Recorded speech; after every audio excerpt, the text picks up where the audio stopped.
everybody, and welcome to my 2 Cent Tuesday, where I pick a topic and I give you my 2 cents on it. My topic this week is handling difficult people, specifically nitpickers. Now, I want to set this up for you because I work with a salon over in Indiana, and we had a very distraught woman call in who really needed help fixing her hair that had been done by somebody else. Now, great customer service clamors for, we will help you fix this. Come in, I will do everything we can. I'll set you up with it. I did it, got her all set up. Same day service even, to work with one of our stylists who definitely is an expert in color. So the lady comes in and immediately we can tell she's not going to be satisfied. There is not much that we can do to appease her personality style. When she sat with the stylist, even though she's not a stylist, picked apart every single thing that the stylist did.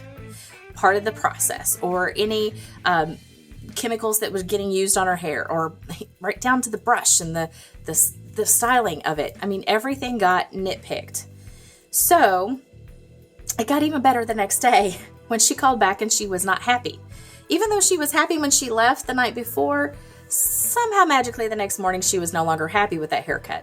So I had the wonderful opportunity to sit and talk with her over the phone to see if we could work out a solution. The solution that she wanted, I could not give her that day because she wanted another same day service and I had nobody available for that. So I gave her another solution of which she was not happy with. So we worked out another solution. That wasn't going to work either. I was at a loss. I admittedly at a loss. I'm like, okay, I've acknowledged and validated. I've worked through some coaching skills and the communication, and I'm now at my point of, you've got to be kidding me. Nothing is going to work here. I did not say that out loud. That was in a little thought bubble that we try not to ever speak out loud, among some other things. So I finally got it to a point where, okay, I'll have the owner call you. Let's work that. And well, that's going to have to do. So we at least got it to that place. But when you have those nitpickers in your life, and you know the ones, typically when we see a nitpicker, it's whenever we're out to eat. You may have one of these in your circles where nothing is good enough, especially when it comes back to the table.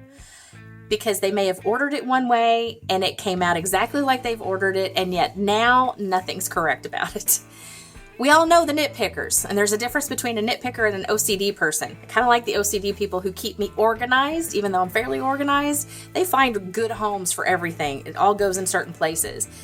They know where the good enough line is. Nitpickers don't. I don't know why that is. I really don't know. I'll do some research on it. But quite frankly, a nitpicker for me sucks the positive energy out of my little bubble. I don't know how to handle that some days, because not only did this particular lady suck the energy out of my bubble, she sucked the energy out of the stylist bubble, which then she didn't have any energy for her next client, which then, like, it's just a domino effect that happens. Like, why do people do that? I don't know. So how do we handle ourselves with a nitpicker? Well, first of all, be patient with you. I had to be patient with myself because I didn't have a solution, but it was not going to be valuable in this situation for me to get worked up, right? Somebody has to take emotional control of the situation, and that would be me.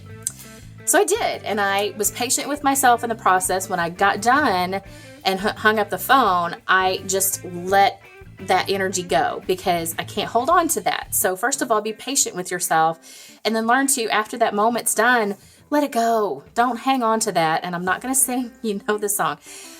Let that stuff go. Don't hang on to it. But in the midst of that, when you know you're in with a nitpicker, the other thing that I try to remind myself on a constant basis, even if I'm not with a nitpicker, but a difficult person, is, that it goes back to the treat others as you want to be treated. But I say take it up a level. Treat others better than you've been treated.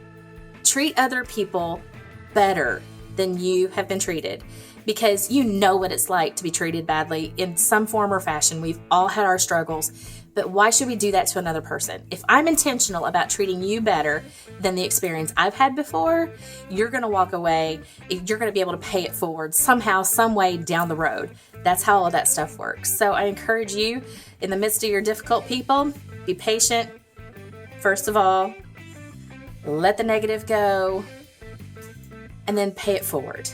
So that's my 2 cents this week. See ya.